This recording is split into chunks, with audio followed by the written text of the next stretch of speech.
Hi everybody, welcome to the latest CTO Craft Bytes. Today we are going to be talking about magical meetings. If this is your first time to a CTO Craft Bytes event, let me just tell you a bit more about the group. CTO Craft is a mentoring and coaching community for technology leaders all over the world, focusing on supporting technologists and their leadership growth. Community members are now over 7,000, and CTO Craft provides them with one-to-one coaching, mentoring groups, and curated Slack community with events like this one. Huge thanks today to the headline partner AWS for helping making these Bytes events possible. I'm Emma. I'm going to be your host today. I'm Chief of Staff and Practice Director for Coaching and Transformation at a consultancy called 101 Ways. Today, we are joined by Douglas Ferguson. Douglas, do you want to give us a quick intro? Yeah, my name is Douglas, and I run a consultancy facilitation agency called Voltage Control here in Austin, Texas, and wrote a book called Magical Meetings. I'm really excited to share some of the thoughts and principles behind the content of the book today. Great, thank you. So if you have been with us before, you know the format and the layout of the screen and stuff you're looking at. The chat window over on your right, by all means, make any comments, ask questions, interact as much as you like over on the right. And then down the bottom, you will see a little button that says ask a question. So if you want me to pose any particular question to Douglas as we're talking, then pop it in there and I'll make sure we get fed into it too. So with that, I think we're going to kick off. You've got a few slides that you're going to show us and sort of set the scene for it. Now, I am going to disappear off camera so that you can see Douglas's full screen while we're doing this. So if I'm, hopefully I'll still be the magical voice in the background and you can hear me, but I'll disappear and leave you to it for a minute, Douglas. Excellent. And yeah, I'm going to share a few slides. I don't want this to be a long, boring presentation, but I just want to share a little bit of context and a little bit of a scene setter so that you kind of have an understanding of where some of these ideas came from. And then we're just going to have a little bit of a dialogue. And as much as you can contribute in the chats as possible, really great, because I want to kind of hear what's on your mind and maybe even do some live coaching on some of the problems that you might be considering facing, as well as anything that might just be coming up for you where you're like, I don't know if that really fits for my team or what I'm facing. That can be really fun to unpack and talk about it because it gets real, you know? So I'm going to bring up these slides, get through this quickly, and then we'll just kind of get more into make it as interactive as we can. So we are talking about Magical Meetings, the book, and this is kind of meant to be a little bit of a quick start for that content. A lot of resources at voltagecontrol.com. You can go straight into magicalmeetings.com to get to the Magical Meetings content. There's some worksheets and guides and PDFs and stuff where you can kind of reinforce some of the stuff you'll be seeing today. And I just want to start off really quickly hearing a little bit about, if you've ever experienced a magical meeting, something you might think of as magical, what made it special? What was different about, the everyday, just slog of meetings? If you could just in the chats, maybe put in some notes, like what do you think was noteworthy about those meetings, those times that you work together, and just notice that it was a little bit more productive, a little bit more special. Maybe folks had a clear understanding and were highly motivated to solve a specific thing and were working well together. Maybe there are other elements. Anything to share here? Yeah, good energy. Everyone's engaged. Those are good qualities of meetings. For short, yeah, I love that one. Absolutely. So often people have these really long meetings and clear agenda topics. I love this one. We're going to talk about this one a little bit, about how agendas aren't really topics. They shouldn't just be topics. We're going to get into that today. And then learning about something new. Awesome. Yes. In fact, you bring up a really great point. What is that? Is that Caitlin? Or is it Catalin? I think of most meetings as learning experiences. And the reason it's important to frame meetings from this perspective of learning experiences is that if we don't go into meetings with this perception, this understanding that they are learning experiences, then we're not setting up our attendees and our team works together. Kat, thanks, great. We're not setting up our teammates for success. And so if you think about the fact that we're really leaning in if we're doing our jobs right as leaders, we're leaning in on this idea that if we put together cross-functional teams and we really make sure everyone's bringing really, I would say, their unique voice to the table, then someone in the room is going to be hearing something for the first time they haven't heard before, right? They're going to be hearing a different approach to laying out the database schema. They're going to be hearing a different approach to, some topology of some sort, and that is a learning moment. And if we haven't designed our meeting or our gathering in a way that puts people in the headspace to be able to learn, to be able to take in new information, if we're not supporting that, then it's gonna be difficult. So I love that you mentioned this. Learning about something new is a great sign of a great meeting. And if we create those conditions for learning in all of our meetings, we're kind of teeing up them all to be more special, and we'll get the more out of our teams, and we'll really lean into what diversity is all about. A lot of folks talk about we want to improve diversity in our companies. Well, if we're not setting up those conditions where we benefit from it, then the diversity we do have, they might be disgruntled and not even appreciate being there. So we kind of already went through a little bit of an intro. I'm Douglas Ferguson. I design magical meetings, and I was a CTO for many years. I'm currently 46 years old, and I spent 20 good years of my life as an engineer and CTO, managed lots of engineers and product folks. And so, so definitely spent many, many hours of my life in meetings. And that's what led me to write Magical Meetings. This quest started on this observation that, wow, so many dysfunctions in meetings, and specifically the one that really kind of pushed things over the edge for me was at my last company. I was CTO of Twyla, as a Google Ventures backed art marketplace, and the CEO would use meetings as a weird power dynamic. If you were in the doghouse, then you wouldn't get invited to the meeting. Or if he wanted to push some idea through that you were pushing back, that I was pushing back on, I wouldn't get invited to the meeting, because then he knew he could get support for others in the organization and just push it through. And then, we would have to deal with it, even though that may not be the most ideal thing, even from a business perspective, right? Not let alone some of the technical decisions I was concerned about. So that led me on my quest to understand, hey, this stuff can be better, right? Especially when you look at a lot of the different techniques that were kind of coming out of different, I would say, industries, disciplines, to really encourage people to work better together, whether it's lean, agile, or game storming, or liberating structures, or authentic relating. I mean, so many different disciplines that I discovered on this quest and ultimately summarized in the book Magical Meetings. And I would say further summarized into these 10 meeting mantras. And I'm just going to go through them really quickly, and then we'll get into the discussion point portion. And maybe the most important is no purpose, no meeting. And it means don't start without a clear purpose. This one we're going to drill into a little more in a moment. Do the work in the meeting. So if we're coming together to do the work, someone cracked a joke. I think it might have been Kat at the beginning of while you were in the waiting room. Kat mentioned that, it's a meeting about meetings, which is a funny thing to joke about, but it's actually a very powerful tool to do if we're actually going to get analytical about our meetings and our meeting culture and actually design them more intentionally. Then we can have less meetings, actually. But if we're in this habit of just having meetings about meetings because we're not making decisions and just one thing leads to the next, we're probably not doing the work in the meeting.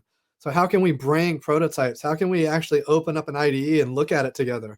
Like if you've heard of mob programming, that's a form of doing the work in the meeting. When we're together, let's actually look at something and work on it, critique it, talk about it, move the ball forward. Debrief for durability. Really important that we're constantly reviewing our decisions, our progress. We're talking about it. We're integrating it. This comes from learning science. If we don't debrief, if we don't reflect, we can't integrate. And so you can't learn something new unless you create these conditions for the learning. Foster emotional safety. So this is really critical that everyone feels safe to speak up.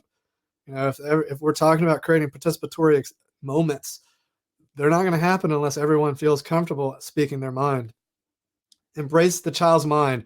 So, this whole notion of being professional in the workplace, while it's important that we follow our values and our principles and we behave respectfully and we get stuff done and we're dependable. But the stiffness that so often comes along with status and with professionalism is really counterproductive. And so often we need to cut loose and just have fun, and then amazing things will emerge that we would have never realized otherwise. So create these moments of play, these moments of curiosity, these moments of wonder can really unlock new possibilities. And that's really where the nuance lies. And of course, we want to respect everyone's time. That's very clear. Oftentimes, let's just leave those devices out of the room or out of the Zoom. Just don't bring them. We also want to bring our best self. So this is the one that I debated with the team a lot on. We talk about all meetings being optional. If you don't think you're going to provide value in the session or that it can provide value to you, don't go. Like there's no reason to be there if you don't feel that that there's really a purpose for being there. Decide what not to do. Making a no list, very powerful. If you don't do that with your teams, with yourself, highly recommend it. It's a great thing to do at the end of the year for like an annual planning. So what are we going to stop doing that we did last year? What is no longer serving us as we go into this next phase of the project or this next year or what have you? We're going to disagree and commit. So this one's also very powerful. Unanimity is not a very effective tool for like managing decision making. And there's plenty of other decision making tools that are kind of out of scope for this talk, but just suffice it to say, why not just spend some time testing your ideas versus like trying to get to unanimity? We can get to a comfort level on a course of action and see what happens. And then finally, we want to capture root intelligence. So if we're doing all these things, we want to make sure that we capture it. If we don't write it down, it didn't happen. So make sure we're documenting our decisions. This is really great to make sure that debrief is not lost, that we retain it. And so the meeting's broken up into before the meeting. Sorry, the Magical Meetings book is broken up into before the meeting, during, and after. And just kind of quickly give you a little bit, tie back to those mantras around these different sections. So before the meeting, my friend of mine recently was telling me that, since the beginning of the time, we've been inundated with meetings. Our calendars are just chock full of meetings. And it kind of conjured up this image for me of like a cave person just staring at cave paintings of calendars. And it's clearly not the case. Like when did this start happening? At some point we created this problem for ourselves. And we have to, this is not something, it's not human nature. We don't have to like accept this, right?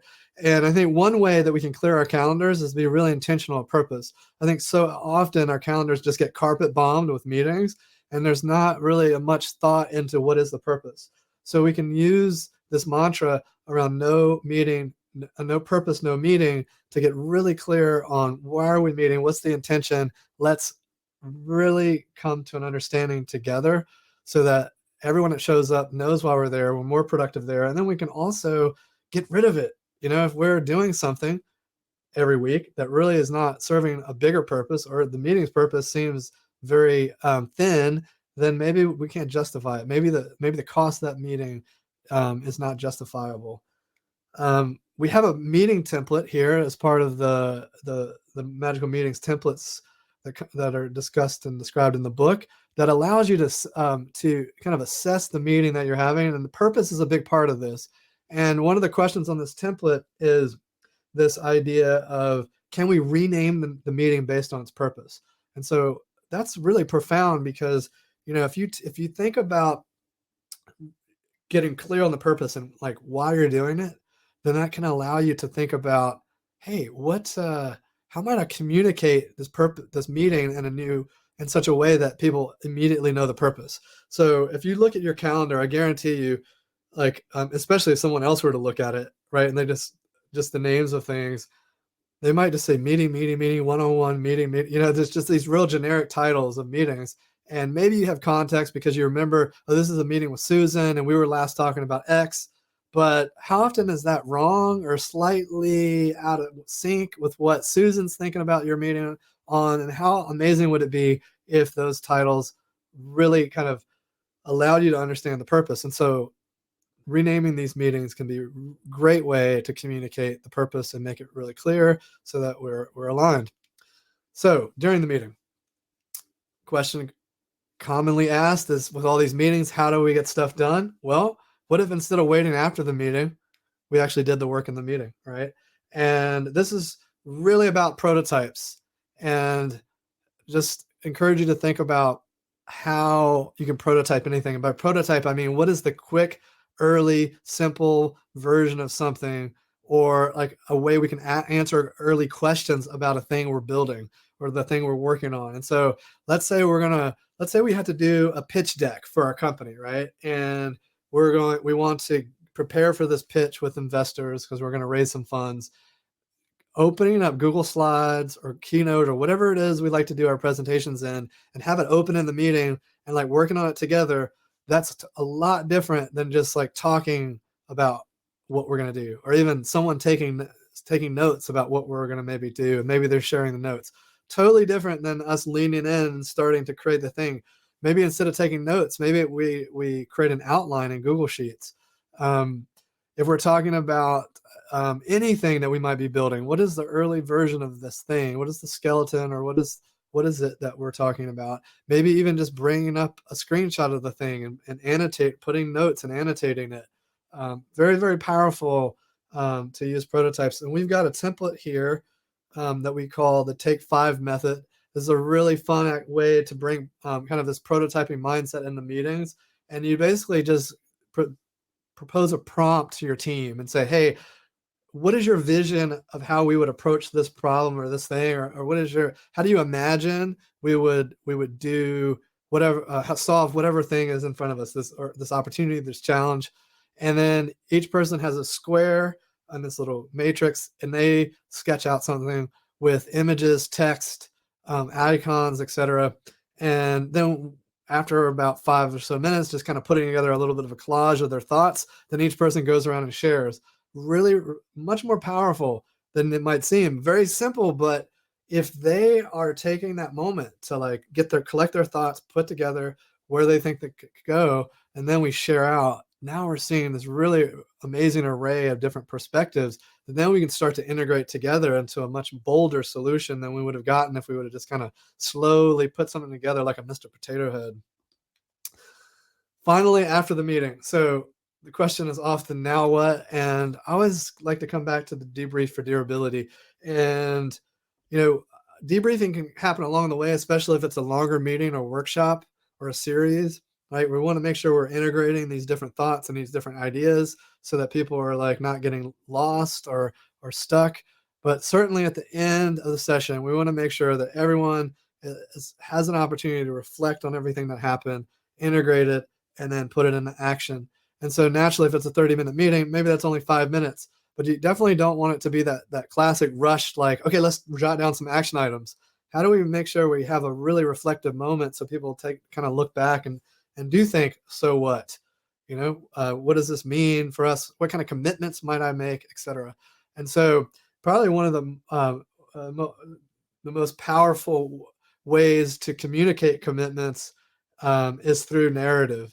And we created a magical meeting story spine that allows you to kind of create the meeting narrative. And it's really powerful, especially if you're working on something that's really important, really critical, great to reflect on how do we communicate what just happened with the broader organization. Because if we don't, then some of the power of what we decided might end up leading to more meetings versus us just like kind of taking the momentum we just created and spreading it. And then finally, meeting system redesign is another template we created that is bigger and bolder from the perspective of we're gonna look at all the different meetings we're having. We're gonna think about how they're interconnected. It's more of a systems thinking kind of approach to like when this happens versus that. It's almost like you can almost think about a rail yard kind of diagram of just like when something's appropriate versus something else, and thinking about these patterns of behavior that might be there that we can kind of address more systemically. And finally, I'll just wrap up here and we can get to some stuff that's more conversational. Just really reinforce these 3 meeting mantras that I think are the most important to reflect on: no purpose, no meeting, do the work in the meeting, and debrief for durability. And So with that, again, I like to encourage folks to drop stuff in the chat. So if there's something that you heard today so far, or even, encourage you, we'll have a little bit of a debrief moment after we do some more chatting. But definitely now, if there's anything you've already heard, then I'd love you to drop it in the chat. It's like, what kind of commitment are you already thinking about? Like of something I maybe have already spoke about, or where that's got you thinking about what you're going to change about the way that you are showing up in meetings, or the way you're hosting meetings, or way your company's having meetings. So maybe just some thoughts in the chats. Then we'll kind of kick this back into more discussion mode. So just maybe a moment where if you do have some thoughts on what you might change or do going forward, that'd be great. Just while people are thinking on that, and say, ask your question, or we can see the chat window anyway scrolling, so do pop stuff in there. Just while everyone else is thinking of stuff, I guess one of the things I think is probably worth expanding a little bit more and is the idea of purpose versus agenda. So I think one of the first comments was around having a really good agenda or a clear agenda. So just your thoughts on the difference really, and how you dig into that a little bit. Yeah, I love this clear agenda topics. I think certainly having agenda topics is better than just showing up and saying, okay, we're meeting. What are we meeting about? Because then people can be prepared that at least we're going to be talking about those things. But I think the no purpose, no meeting is much more powerful than thinking about topics, because if agendas are purely just lists of topics, then we're missing this opportunity to really expand to more of a purpose, kind of vantage point or mindset. And what I mean by that is, so let's just break it down a little bit, right? We're looking at, like, these are our topics. So we're going to talk about, I just had a session earlier with my designer, and we were talking about a mural board that we were designing. So we could say our topics were the design sprint supplies board, comments. Okay, well, but what's the purpose, right?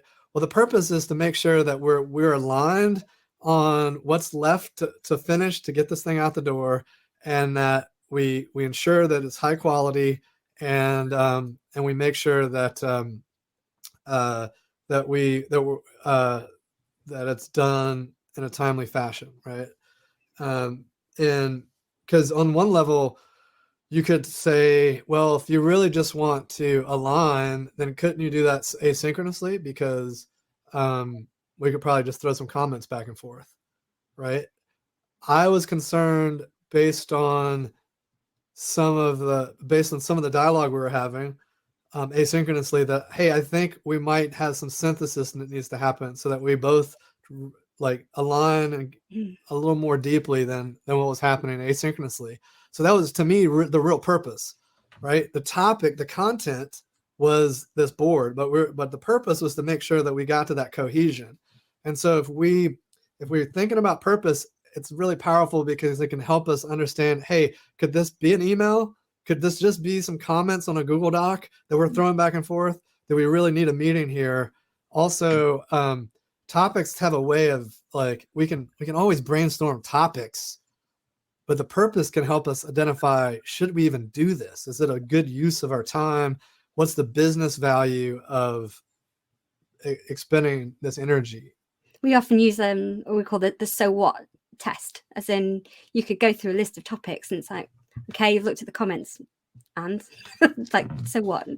So yeah, that's right. I love the so what test. That's great.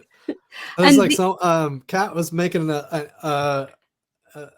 argument that the agendaless meeting can be powerful, the lean coffee. So I would argue so I think where you're getting at a really provocative point, which is this notion that the content and the structure can be two different things, and the purpose should be over top of all of them, right? And so if your content and your structure are supporting your purpose, you're good, right? So you wouldn't want to say if your purpose of your meeting is to address an HR issue.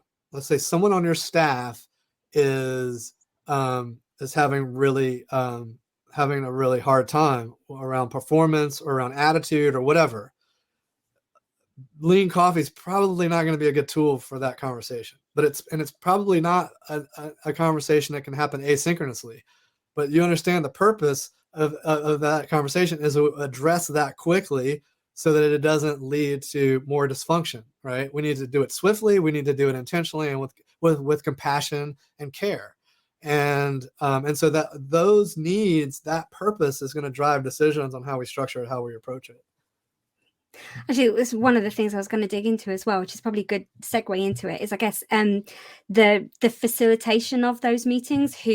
One of the challenges that we quite often have, right, as a group, being completely transparent about all the inner workings of 101 Ways, is as a leadership team, we're a group of facilitators, and the number of times we found ourselves in one of our management meetings, and like everybody grabs for the whiteboard pen, or everyone has an idea about how to solve a problem, so someone starts drawing on the board, and we've check ourselves all the time was like, okay, we're a bunch of facilitators in the room, who's actually going to do this? So we have to call ourselves out on it and structure it differently. So yeah, the lean coffee style is one way that you might plan if you wanted a particular. We use it quite a lot in our management days, for example, of okay, I've got 2 hours now blocked out in the day where I don't know what topics are going to emerge, but we're going to drill down into some and we'll vote on which ones we're going to do, and we're going to time box it. So our purpose is to make decisions about stuff and to start to deep dive on some of those topics, and the format we're going to use is this, and the facilitation style we're going to use is this. So any tips and tricks or any thoughts on how to plan that facilitation of the meeting, or who should do it? Do you rotate it? How do you get into all that stuff? Yeah, that's a great point. I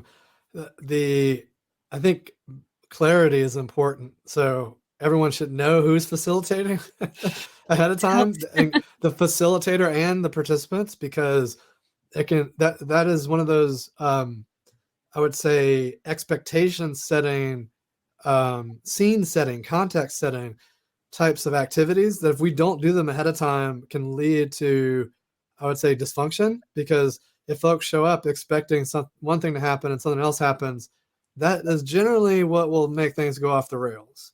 And it's one of the I would say the main reason why people leave disgruntled, right? There are a lot of different manifestations of that, right? But if you really boil it down, it generally leads to like improper expectations. And so picking the facilitator and then making it like well known, and then that way the facilitator is empowered to select the methods, right? And so personally, as far as internal repeating, we got to think about the cost of like constantly changing things and customizing all the time. And so my preferred approach for any time, any kind of situation that we're in, I generally like to create what's the best way to describe this? It's not like, we got to be really careful about standardization, because if we standardize too much, then we might box ourselves into a corner.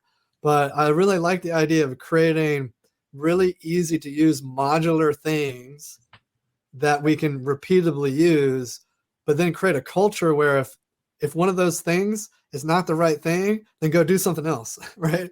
And so so this is a long-winded way to answer your question, so I'm getting back there. But so let's say like each week we have a structure we like to use, whether it's lean coffee or we have a weird, personally in our leadership team, we have a weird kind of cocktail of like different things. Like some of it's from design thinking, some of it's from the entrepreneur's operating system, some of it's from authentic relating. It's just like a weird hodgepodge, right?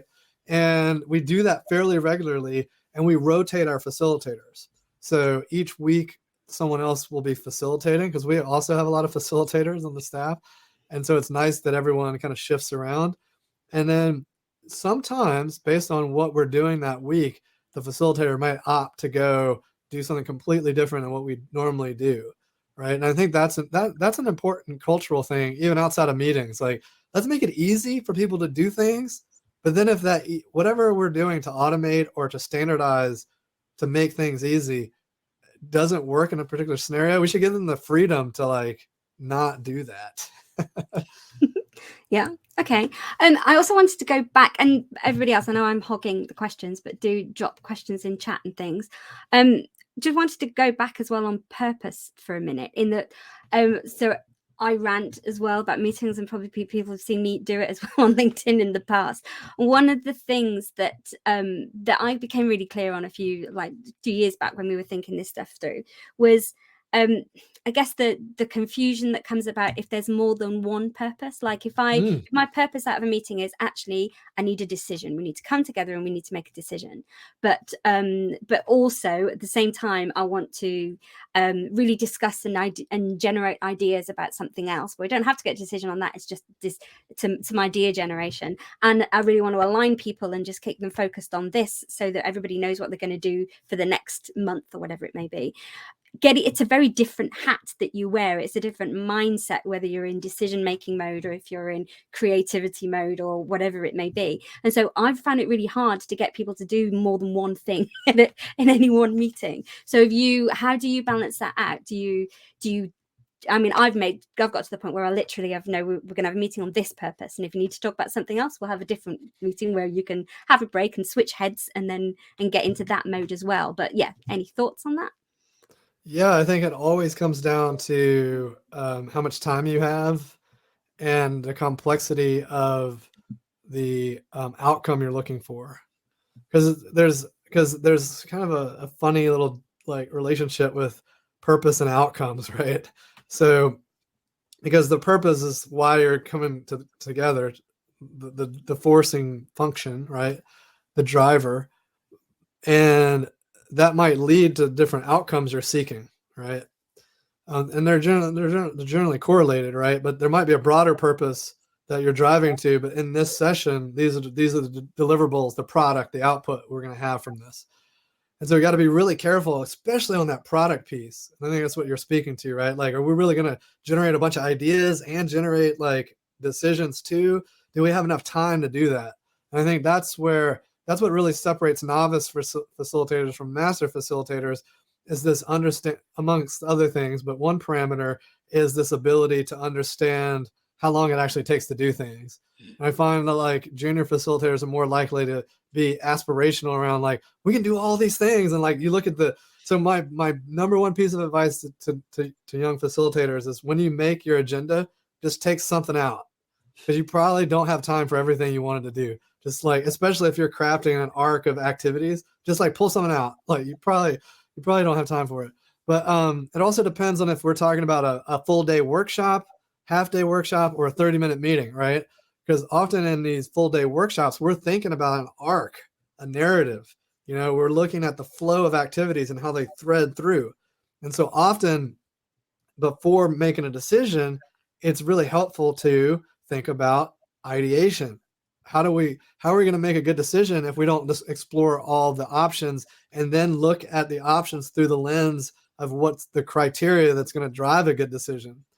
And so I would say, if you're inside of everyday meeting type of situation where you got 30-minute chunks and stuff, you can still take a zoom out and design that flow, that thread through, but do it in a way that's like you say, you're separating those things out in individual meetings and components. Know when to switch mode is the thing. Right. People think I'm mad when I talk about the story arc for the meeting or for the day that we're trying to do, or what energy you want at any one time. But I think when you're planning, like you say, it's important to think about actually how do you want that to flow. And the hats is a great metaphor. I was actually, when you were talking, I was actually thinking about different types of equipment or tools. It's like a scientist, they're using a microscope, and then they got to go over and use a centrifuge or a protein sequencer or something. Each one of those things has to be set up and calibrated. You can't just go you can't just get up and maybe the lab is set up to where the equipment's spread out and things, but it's there's a transition moment, Mm-hmm. It's Superman, Clark Kent doesn't become Superman, he goes into the phone booth, right? And this is why the debrief for durability is so important. Right. Because like you say, if you just jump in from ideas to decision making and we don't debrief our ideas, do people even realize that they integrated what the ideas fully, or are they still just stuck on the one thing they suggested? Yeah. And so And so the thing is if you're doing all that stuff, it takes time. And so like, and you're also mentioned breaks too. You know, if you're thinking about like switching these different kind of, I would say, modes of operation, then you almost think about it like shifting gears in a car, right? I got to push the clutch in. So that's the transition. So what does that look like from how do I craft that, right? Do I have some sort of transitionary activity? Do I give them a break? And then coming back from break, do we do something that's a little more like curious, a little more? Do we open up the aperture? Sometimes we have to, like, I don't really like a lot of just the touchy-feely icebreaker stuff that just feels like an icebreaker with no purpose. Yeah. Like seems like a waste of time. And it's generally why icebreakers have a bad name. Like if people don't like icebreakers, it's generally why they don't like them. And I would say as a facilitator, you should always be asking yourself, well, if you ask the room, why did we just do that about something we just did, and they can't erupt into like a really awesome conversation, you should ask yourself, why did we just do that, right? And so I think icebreakers usually fall into that category because it's like, did we just stick that in there because we thought we were supposed to do them? Did someone just tell us that we always do an icebreaker after break? But those can be powerful transition moments, especially if we design it to be like an eye opener. Like for instance, if we're transitioning from something that's more kind of conversational to something that's going to be more sketchy, drawing, then maybe we'll do an activity that helps people understand what it means to sketch at the right fidelity. And it's totally throwaway. They're not sketching anything they're not having to use their brains to like come up with a solution. They're not having to like really work. We're just kind of almost priming their brains and their hands how they need to show up for the next activity. So it's like, think about those transition moments if you are going to do stuff back to back. And even if they're coming from some other meeting, you might need that transition moment. That's why Amazon has that 1, 2, 3 pager thing that they'll have people read before they start the meeting. It's a transition moment, right? When people jump off the elevator or running from the bathroom so they're not late for the meeting and they're sweating a little bit and a little out of breath, and they sit down and like they're focusing and getting acclimated to what we're about to do, those transition moments are key. Interesting. Okay, we do have a question from the audience as well. So, in fact, this was on my list of stuff too. The disagree and commit. So it's probably familiar to a lot of people anyway, at least in concept. But I guess people struggle, and it's hard when you first try and do that with a team. So, any tips? And it is Christoph that has asked the question. Any tips and tricks you can share when it comes to disagreements in meetings and how you apply the disagree and commit? One thing to do, okay, so there's a few things. We have a whole like module on decision making, so I'm going to try not to get too like in the weeds. But one thing that's pretty critical is to make sure people that are in this process understand the difference between a reversible decision and an irreversible decision. Because a lot of times people get hung up on, they treat every decision as irreversible. Right. And if they're in that mindset, that can be powerful to get them out of that mindset. Because if you remind them like, hey, if we get this wrong, it's not that big of a deal. And maybe even point out like how we're going to test it to make sure we get it right. And to understand that like we're basically deciding on how, like what do we think is the best, like what do we think we want to test first? Because we don't know what's going to work, right? And so making sure that we understand if we are going to adopt a test and learn mindset, reminding people that that's what's happening so they don't get so hung up on like it's got to be perfect. So that's powerful. Also, if it's, there's a lot of different methods to make a decision, but one of my favorites is what I call, you see a lot of people write about them and talk about them, and there's different people build them in different ways, but I kind of lump them into a category of I call it a spectrum, or what was the other framing? Anyway, I refer to it in a few different ways, but basically there are things like, you could go around and have people do thumbs up, thumbs down, or neutral, right? Or there's other kinds of spectrums you could create, right? It could be, everyone could rate it 1 to 5. Whatever like gradient. Sorry, that was the word I was looking for. I call them gradients of agreement. And so you can create whatever gradient you want. And then and then based on your rules, then you can open it up for debate. And so the thing is, it's really critical with any of these systems, and it's very common. Let's take plus, thumbs up, neutral, thumbs down. And I first got exposed to this years ago. We used it for recruiting. So after we would interview our candidates, we'd all get in a room, and before we had any discussion, because we didn't want to bias each other by some cool story we heard or some kind of personal connection we made with the person, before we said anything about them and what came up in the interview, we all held hands up, and on a count of 3, 1, 2, 3, we did thumbs up, neutral, or down. And then here's the cool part, and I think this should be baked into any time you're doing gradients of agreement, regardless if you're doing 1 to 5, in this case 3, whatever scale you want to use. Really important is think about how you have dialogue about those ratings after they're made. And so what we would do is we'd say anyone with thumbs down goes first. What did you hear that gave you concern? We want to talk about those concerns first before we start convincing everyone that this candidate's awesome, right? Because that's naturally going to happen if someone's excited about a candidate. And the other thing about these gradients of agreement is usually we need to have usually there's some threshold of which will be a veto, and usually it's only 1. So like maybe you have a scale of 1 to 5, and anyone who votes a 1 means that they shut it down. If they say 1, then we're not going to do that. So you got a veto, and then you've got on a scale of 1 to 5, it's typically something like there's a veto, and there's I don't think this is going to work out, but I'm not going to get in your way. If you guys want to try this, I think it's dumb, but we'll see.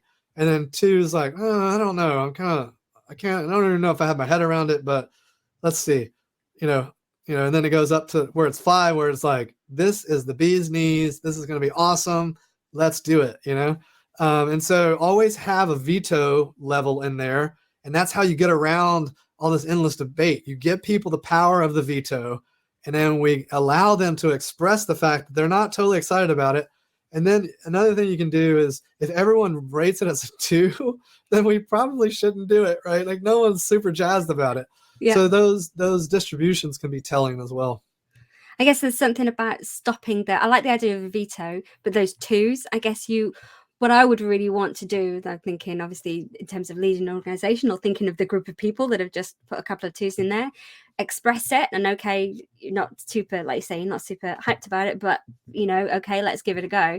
What I don't want is you get to say, I told you so afterwards. It's no.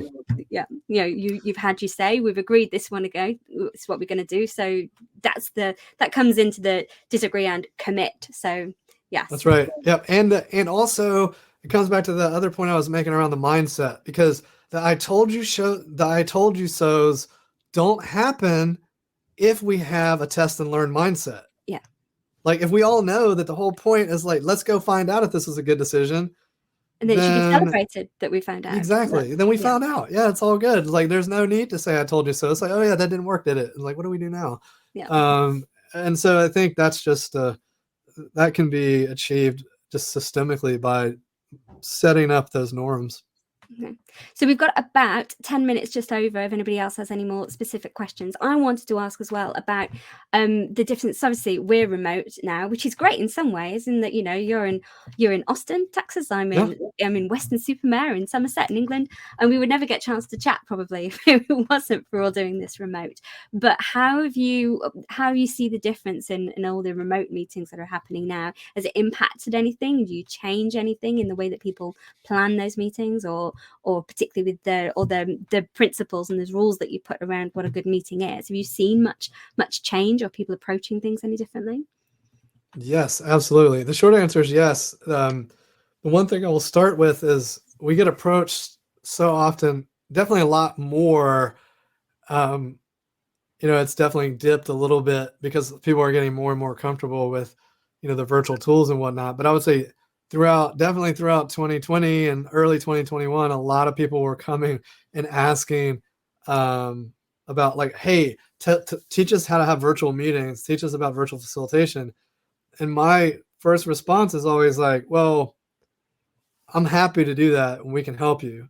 There's certainly a technical lens that we need to take to make sure you're competent in the tools, but any pain you're feeling is probably dysfunction that you had prior that was less obvious because you were so used to like you had like this level of acceptance because, hey, we've just been doing this for years. This is the way things are. Right. But then you're pushed into this unknown territory. It exacerbated all this bad behaviors that are already in place. And so it's funny, like, sure we teach the tech layer. That takes like half a day, maybe a few days, depending on how big the organization is. If we had to like, work with a lot of folks. But the thing that requires more time is those fundamental, like, are we even showing up in a way that is conducive to real collaboration?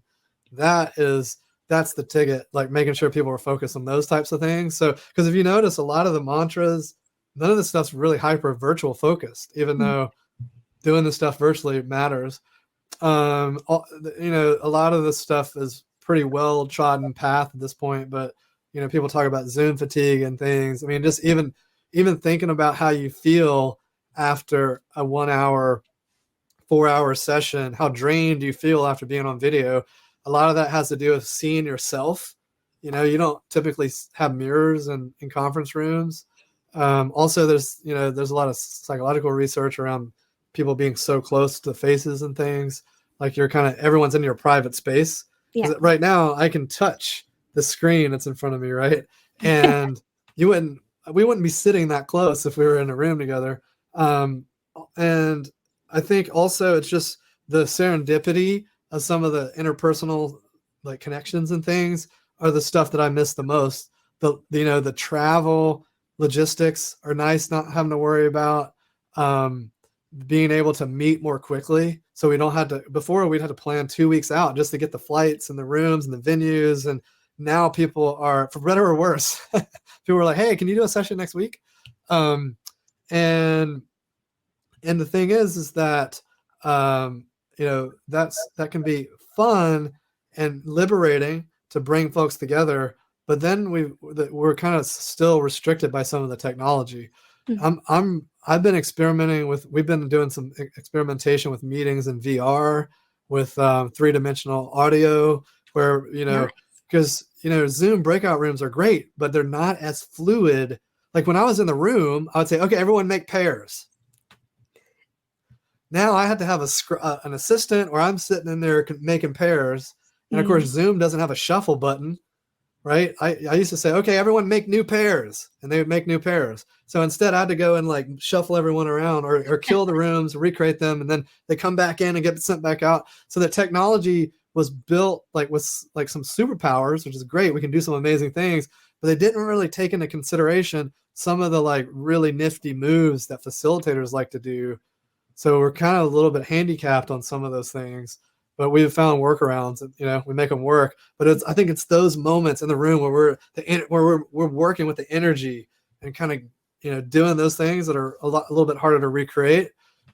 So I'm seeing a future where there's a blend of both, right? Where we bring people together at certain times. We still do a lot of virtual stuff, but and the other thing I'll say, virtual takes so much extra prep work to really get done right, especially if you're going to do breakouts like I'm describing. Yeah. Because I can't just on the fly just use my dynamic know-how to just make the room come alive. I have to like plan it all out. And what's the move? What's this? Make sure I've got really well designed murals and templates so they come into a space and go, oh, okay, cool. So one of the things I've definitely noticed is how much more timely meetings are. Like, it drives me nuts of people like finishing one meeting, go grab a coffee, wander off to the next one and whatever. And then everything's like 5 minutes late or whatever. Now it's like, oh, look, it's 1 minute past the hour and we're supposed to have started now. Where is everybody? So definitely everything's starting much better on time, I think, this last year or so. Yeah, well, people don't have as far to go, right? They're not, they don't have to walk from one conference room to the other. It's like, I think Amazon was the kind of pathological case because they had so many people in the buildings, waiting for the elevator. It was just like, crazy experience. I couldn't imagine just trying to navigate those systems just to be at meetings on time.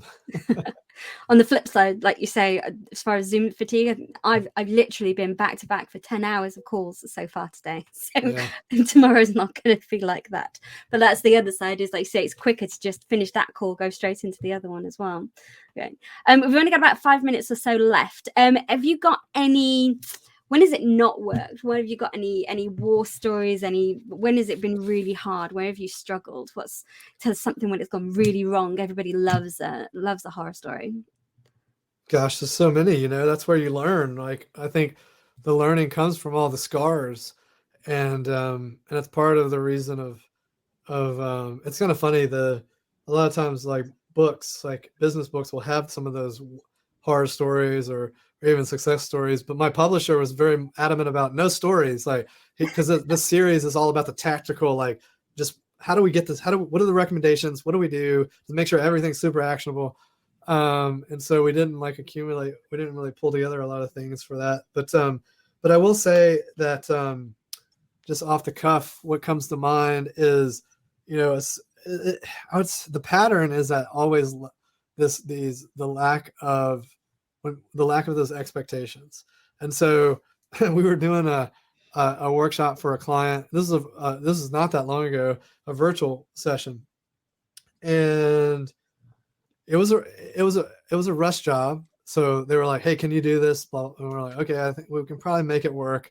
And then so we're moving quickly, and we usually prefer to send the invites so that we can see the invitation, see how the expectations are getting set. So is the context being conveyed? Is the purpose clear? And they sent the invite because we're moving fast and we didn't check. We weren't checking all the boxes like we normally do. And so we get in the session and things are going okay, but it's 100 people because they're trying to integrate. They were trying to reposition some of the development. They were kind of doing an org change across the development organization. So some people were going to take on different roles, and so their future was kind of unknown.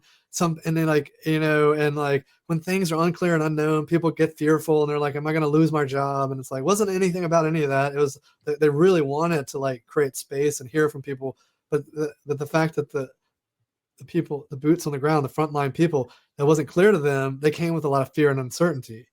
Right. And then, so that's when the teeth came out, right? Because they're feeling upset, and they're feeling vulnerable. And so since they didn't, the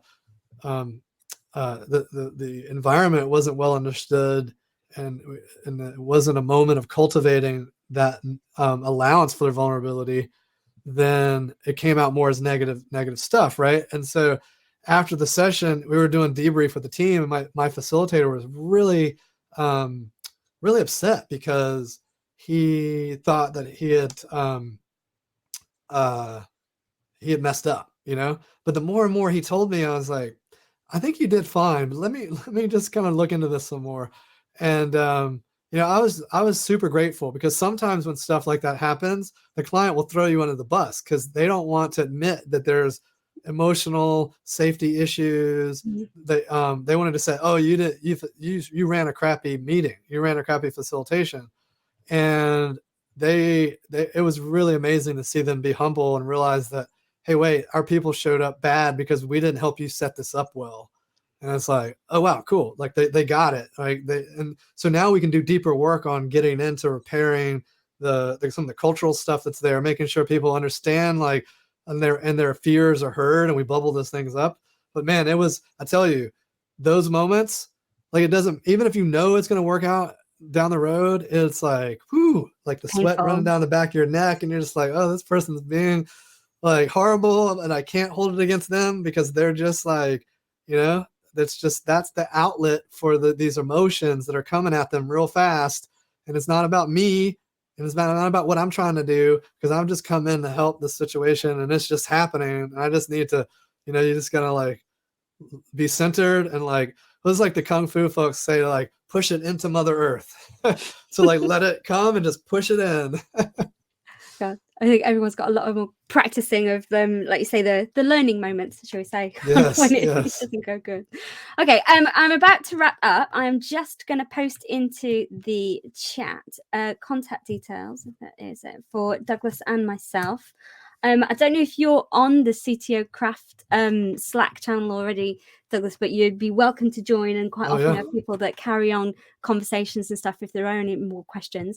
But yes, thanks ever so much for today. I really wanted to do this one because it's one of my favorite subjects, meetings about meetings, and then we need a wrap-up meeting about how it's gone. We should probably close with that, I guess. And they're always like, okay, so how has it gone? How was it for you? Any closing thoughts, or how's it gone?